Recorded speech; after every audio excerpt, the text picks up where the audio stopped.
Did you come up with that bad built line on the spot, or did you have that in the can? Was that like on the spot right there? Who do you think is going to win this election? Woo! Yeah, it's rough, right? I am joined today by Representative Jasmine Crockett, a rising star in the Democratic Party who's been making the entire country proud. How are you doing today, Representative? I'm doing well, Adam.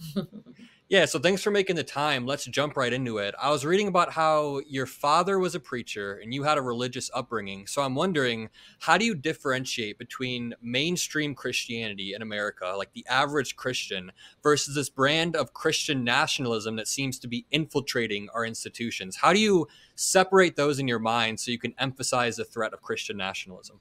Yeah, when I think about Christian nationalism, I think about the folk that were always down for slavery and justified it through the Bible. That is what they are. They aren't real Christians. I don't know exactly what's in Trump's version of his Bible, but something tells me that his Bible don't look like the rest of our Bibles. And they have absolutely been drinking from a different kind of Kool-Aid than the rest of us. I grew up understanding that God was a God of love and compassion and forgiveness. And we see none of these traits in this current iteration of Christianity that they want to proclaim. And so it's really sad that they are trying to co-opt what it is to be a Christian. But I feel very confident that the real Christians will rise to the top and people will recognize that all they are selling is snake oil. Yeah, Trump's version of the Bible would be like, how do you come up with good nicknames for thy enemy? How do you cheat on your wife as many times as possible in one sitting? So, yeah, that brings me on to my next question about Project 2025, which is basically the Republicans' plan, if Donald Trump gets back into office, to consolidate power within the executive branch, appoint tens of thousands of loyal and vetted civil servants to positions of power. Basically, it would strip away our liberal democracy. How big of a threat do you think this is? Do you see it? Do you guys talk about it a lot when you're on the House floor? What are your thoughts on that? So we don't talk about it a ton, but I definitely had a Project 2025 author that was in my midst. So there was no way that we weren't going to talk about it when he came before me on the weaponization committee. So we talked about it, but I do think that it's really important for people to believe who the Republicans have shown you that they are. Number one, they have decided to go after all of the freedoms, the things that make us the land of the free. They have decided to attack them. And that's what this is a continuation of. I remember watching a video of my good friend and colleague, Ayanna Pressley, where she specifically went into the abortion portion of this was just the beginning, according to Project 2025. I delved into some of the DEI stuff that they want to do, as well as the loyalist types of things. And this is really personal for me. My mom has been a dedicated public servant, federal government employee for literally my entire life.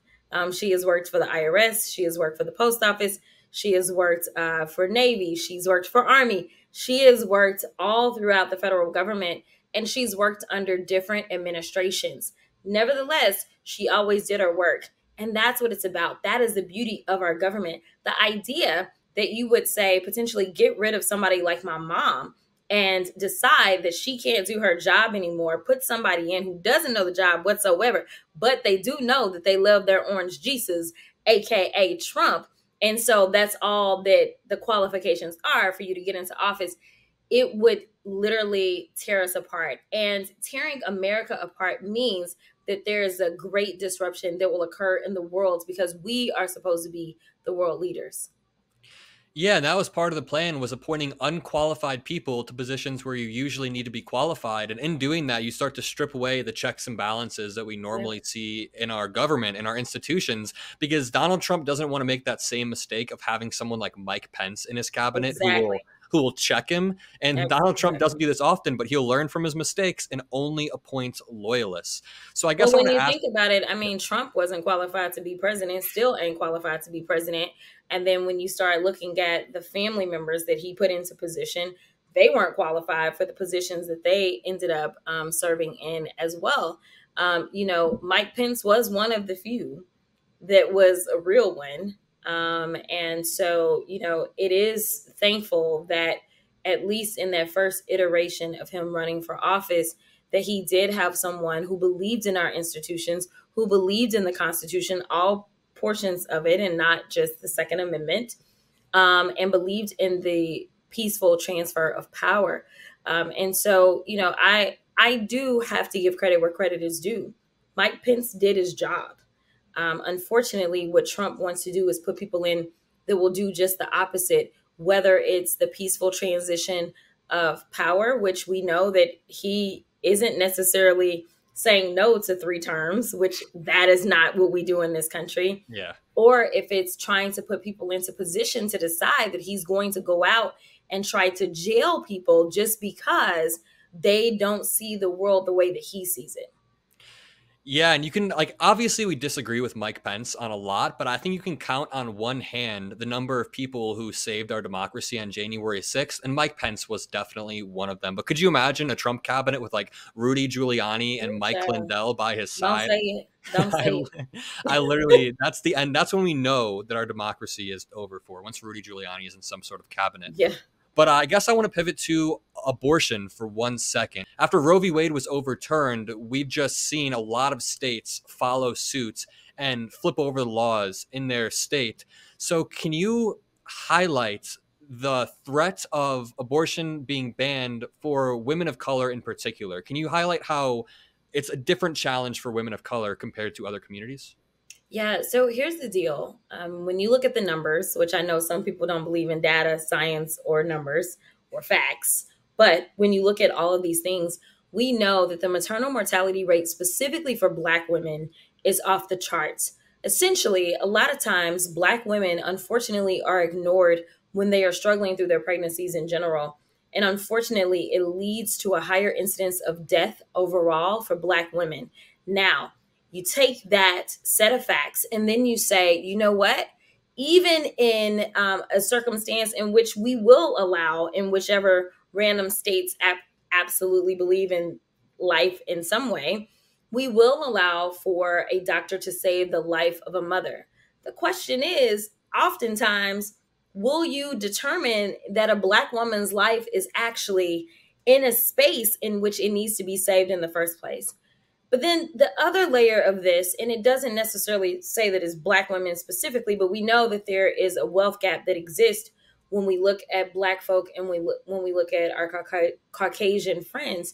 And with that, we know that socioeconomics plays a huge role in who has access, right? And so that's why I applaud so many of the women in my state that came forward and decided we could be very private about this. We can flee the state of Texas, go somewhere, get the healthcare that we need. But instead, they decided to tell their very personal stories and go through the court system because what they wanted to do is make sure that they could get some law and hopefully help people that can't leave the state because not everyone can afford to do that. And so it's really abysmal, especially since right now there are lawmakers that are toying in the state of Texas with the idea of the death penalty. And the reality is that they are already setting a death trap for so many women, especially women of color. Yeah, and it really does feel like all of Republicans' policy prescriptions are so contradictory because in one breath they'll say they want to ban abortion and they want to have a cohesive family structure, but then they stop, like they want to ban contraception and sex ed as well. And in my view, those are preventative measures that could prevent abortions down the road. So how are you going to prevent sex ed, ban sex ed, and then also ban abortion, and then also say you don't want single family households? It's like all of this stuff is so contradictory. It seems like they're just throwing stuff to the wall. But I guess in that same vein, can you talk about, because you helped create the Texas Caucus on Climate, Energy, and Environment. So can you explain how climate change impacts communities of color also? Disproportionately? Yes. This is absolutely a fantastic question. And it gives me a chance to definitely shine a light on what this administration has done. And so we, as I typically say when I go out and I give big checks, is that we have been a dumping grounds. Black and brown communities have been the communities that they allow for all of the pollutant corporations to come to and dump and make literally sick and or kill because of the chemicals that they are putting into the soil, the air, and the water.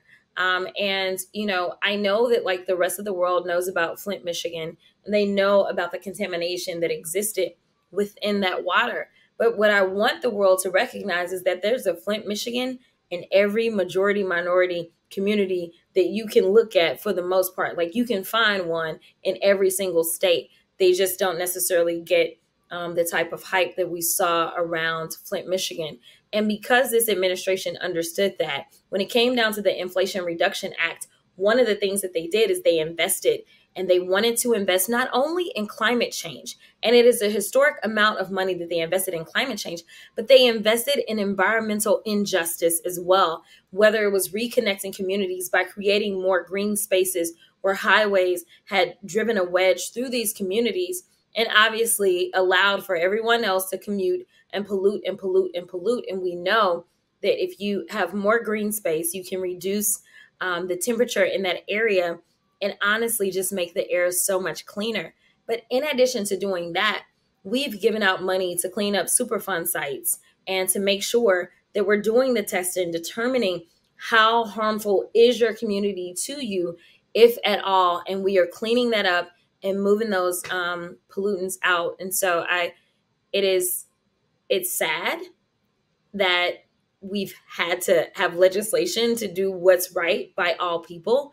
But what's even more disturbing is that I was in a 13-hour markup in agriculture on the farm bill just the other week.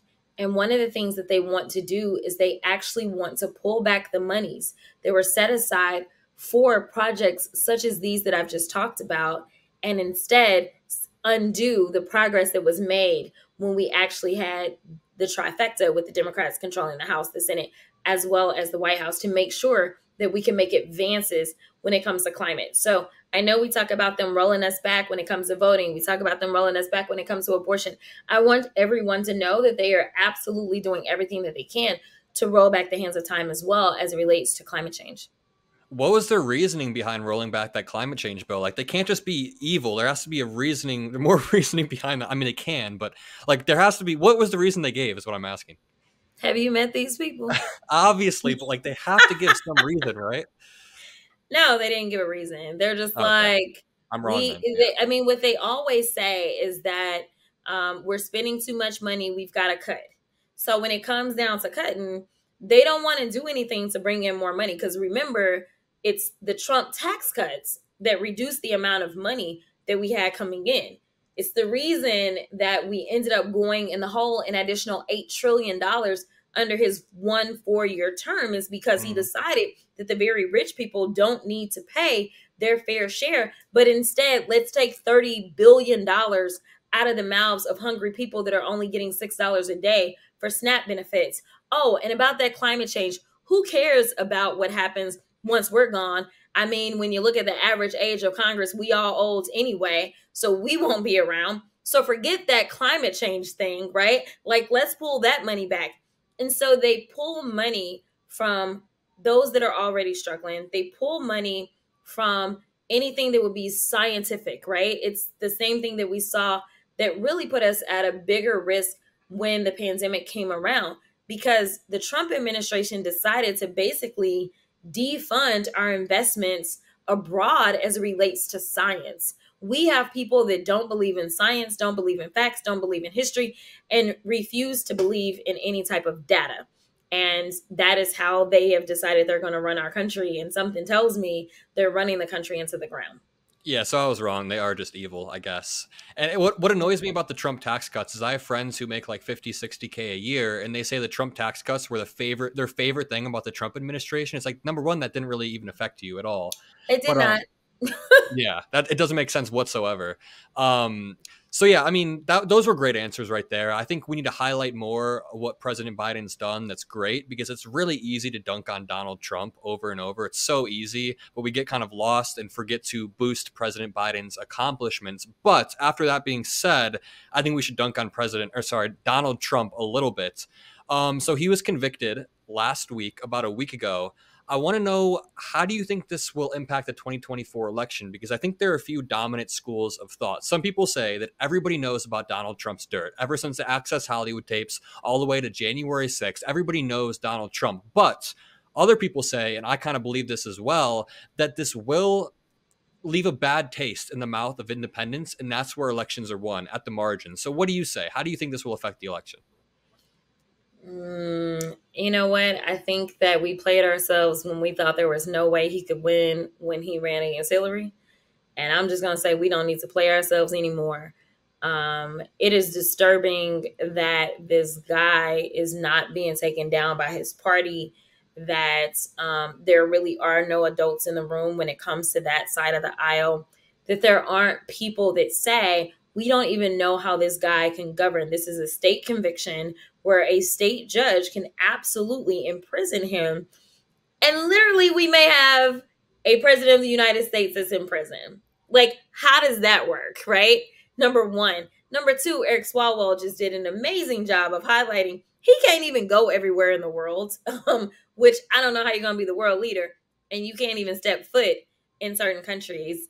Number three, I think that it's really disturbing that we would say that, yeah, it's okay because even if it was the tax cuts, like, what are we saying? What are we signaling to the rest of the world? I think that it absolutely reduces our power and it reduces what democracy looks like as a whole, because we are supposed to be the epitome and we're supposed to be the epitome of what it is to be a democracy. Yeah. And if democracy turns into someone who can't run for city council, can't run for your school board, can't run for a county level position or a state level position, but somehow he can run the world and be paid, $450,000 a year, when we have people that literally can't get hourly jobs in this country with that type of record, someone who literally cannot get a security clearance is now running our world. And I say our world because that's what it is to be the president of the United States. You are a world leader, and that's not what world leaders look like. We will be the laughing stock, and I absolutely believe that it will make the United States vulnerable. And some of our enemies that have been pouncing and waiting for us to just implode, which is why they absolutely participate and play in our elections and interfere with our elections. Mm-hmm. That's what they want. They want this implosion that we see happening on the right. And so I'm just hoping that regardless of how people may not necessarily find their best friend on their ballot, I'm hoping that they will say, you know what? It's my obligation as an American to make sure that I preserve the principles upon which we were founded. And so therefore, I'm going to show up and I'm going to show out. And hopefully, maybe I'll have more options come next go around. But right now, I just got to take care of the basics and take care of home. And that means showing up and making sure you vote against Donald Trump and support Joe Biden. Yep, and we are a beacon of democracy across the globe, and I think re-electing Donald Trump would kind of dampen that a little bit. I really liked Adam Schiff's point yesterday on the House floor. I think it was yesterday where he was saying that, like, Donald Trump being convicted is unprecedented, but everything that Donald Trump does is unprecedented. Everything from him interrupting the peaceful transfer of power to everything he did from 2015, 2016 and on is completely unprecedented. But you touched on a good American would vote against Donald Trump. So can you give the pitch to people in my generation? I'm 21. I'm a part of Gen Z. And a lot of people are disillusioned with President Biden and are under the assumption that, like, both sides are effectively the same, which is obviously not true. So what would be your, say, elevator pitch to a Gen Zer who you're trying to convince to vote? Because I think that's important. Yeah, for me, it's a matter of, I hear you. I understand you. I know why you feel that way. And so I don't want to discount how you feel, but I do want to make sure that I'm telling you the real. While Democrats may not be handling things as aggressively as Republicans, so we're not seeing the change as fast and furious as you see with the Republicans. The Republicans are quickly dragging us down. And I just want to be clear. The Democrats are doing everything that we can. We just don't have everybody that's moving at the same level of intensity. But so long as we are moving towards progress, we are moving in the right direction. The only other direction that the Republicans want to move in is one in which is regressive, whether it's taking your rights as a woman, whether it's taking your rights as a member of the LGBTQIA community, whether it's taking your rights because you are a person that is diverse, whether it's taking your rights at the ballot box. These people aren't doing anything that's productive. The only thing that they're doing is taking from us. And if you think that we've reached bottom, just let me tell you, it can get worse. And so while we may not be perfect on the left, I can tell you that the left is moving in the right direction. Yeah, what I always say is you don't have to think President Biden is perfect. It's okay if you disagree with him on foreign policy, but to let like one foreign policy issue supersede all of the domestic issues we're facing, everything from climate change to gun reform to education reform to democracy as a whole, to let one issue supersede all of that is a little bit short-sighted. But I like how you started off by saying, I understand where you're coming from, because I think a lot of people are missing that grace when you're talking to young people who are already disillusioned. And then I love Hillary Clinton, but then she comes out there and makes them even more disillusioned by saying one thing or another. Yeah. So I guess I want to ask you, it's kind of a broad question, but I've been asking everybody this. Who do you think is going to win this election? Sorry to put you on the spot like that, but Woo! Yeah, it's rough, right? I can tell you that I'm hoping that it's Joe Biden. I haven't been on the ground in all the battleground states to really get a feel for how people are feeling. And I definitely haven't been out since the conviction. But I've been to Philly. I'm going to Detroit here in a second. And I'll actually be in Ohio as well this weekend. So I'm hoping that I get good vibes and good feelings and can impress upon people that we just need to recognize that this democracy belongs to all of us. And we've got to fight for it. And as they say, we've got to fight for it in every generation. And this is our time to do our part. And I promise to be a good partner to this administration. And I also want people to recognize that everything that's wrong in your life, it ain't because of the president. And everything that's right in your life ain't because of the president. It does take an effective team, and we don't have it right now. We see the dysfunction that is known as the current House, and that is just a microcosm of what it is to be a member of the Republican Party. We don't need Republicans leading anything because they don't know what they're doing. So get out, vote, and we will do our part to hopefully make this country a better place for all. Yeah, and I hope President Biden's going to win too. I really do. Yeah, you talked about earlier how the Republican Party is really quickly backsliding and turning into just a chaotic party where nothing makes sense. So I want to ask you, how did we get to this point? And do you think there are like underlying issues that makes Congress so dysfunctional? Do you think Russian propaganda is trying to pit both sides against each other? What do you blame this dysfunction on? I honestly don't know that I have one thing. I will say that usually the winners of elections are people. They win elections because people are emotional in one way or another. Because people say, how do you go from Obama to Trump, right? And Obama inspired hope. So there was this emotion, there was this hopefulness that motivated people. And Trump angers people. He brings out the anger that has already existed within people. And unfortunately, what we've seen is it's been a combination of anger and ignorance, right? Like there's been a lack of information out there. People don't understand, exactly how government works. And so they get frustrated, right? Like they're like, you know what? I'm not making enough money. The government is at fault. My kid is gay and I disagree. The government is at fault, right? Like they can easily say, I'm just going to blame it. And that's what the Republicans have done. For every disappointment, they have pointed to the Democratic Party and said, oh, you know what? The reason your farm is going away, it ain't because of climate change. It's because of the Democrats, right? Like it's all this craziness. But I think that they're tapping into a real emotion that people are feeling across the board. The problem is they're tapping in and they're playing with them. And what's happened is you've got the propaganda coming from Russia as well as China. And I'm sure we're going to experience a decent amount from Iran as well, where they're basically saying, you know what? We see a weak spot within this democracy and we hate democracy. We don't want our people pushing back and trying to have freedom of speech and all these freedoms. So we need to make sure that they see democracy crumble. And unfortunately, we've gone out, we've elected the town idiots under certain circumstances that will happily push Russian propaganda, even on their official social media sites because Yeah. they literally are just that ignorant. Yeah, it's wild. I have one final question and sort of a two-parter. I want to see if your experience maps onto mine because I've done a good amount of canvassing. I go out in the field a lot. Is it fair to say that older Black Americans are typically more engaged and more liberal and are staunch voters? They'll vote no matter what because they lived through a pre-civil rights era and the civil rights era compared to younger Black Americans who may be disillusioned. And then my second part of that is what is your pitch to a young Black American who may think they are going to abstain from voting this year?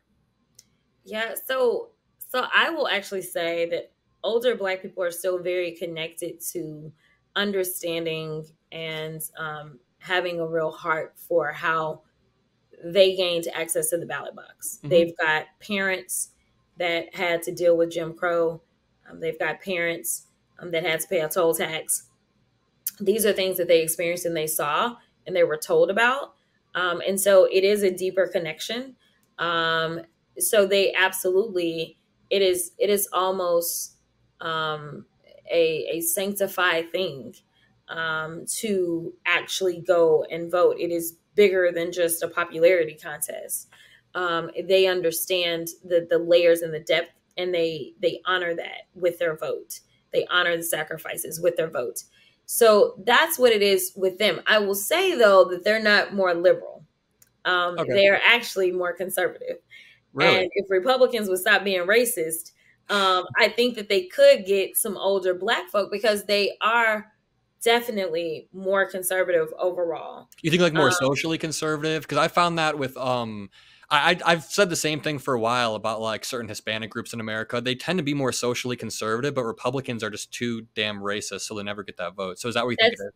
that's exactly right. Yeah, that's That's fair. exactly right. Because they can't change who they are. They can't change the fact that they are Black and they were born this way. And it's so offensive because they do have those images seared into their minds of the John Lewises of the world. Some of them are John Lewis's contemporaries, right? Like some of them have lived through this and experienced all of this. So it's like, no, no, no. Like, you hate me.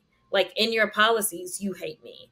And so they're just like, I may not agree with everything the Democrats do, but you know what? At least I know that they are not targeting me as an African American. That makes sense. Now, when it comes to the younger generation, I think that, it's kind of like, me being a preacher's kid. There's always those that like want to beat Christianity into you. They're going to beat you over the head with the Bible.